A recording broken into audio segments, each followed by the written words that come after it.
Have you ever looked up at the night sky and noticed patterns formed by the stars?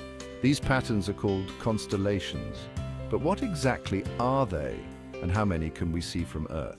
Constellations are groups of stars that appear to form recognizable patterns or shapes when viewed from Earth. These patterns have been named and mapped by different cultures throughout history, and they help us navigate and understand the night sky.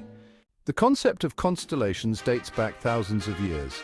Ancient civilizations like the Greeks, Romans, and Babylonians used constellations for navigation, storytelling, and to mark the changing seasons. Today, there are 88 officially recognized constellations. These are spread across the entire sky and cover both the northern and southern hemispheres.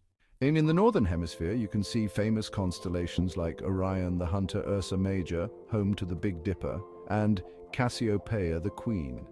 Meanwhile, in the southern hemisphere, you can spot constellations like the Southern Cross, Centaurus, and Scorpius. Some constellations are visible all year round, while others only appear during specific seasons. This is due to the Earth's orbit around the Sun and the changing position of the stars in the sky.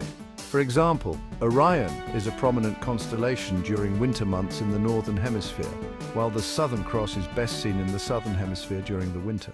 Today, technology like star maps and smartphone apps makes it easier than ever to locate and learn about constellations. Simply point your device at the sky, and it will help you identify the stars and constellations overhead.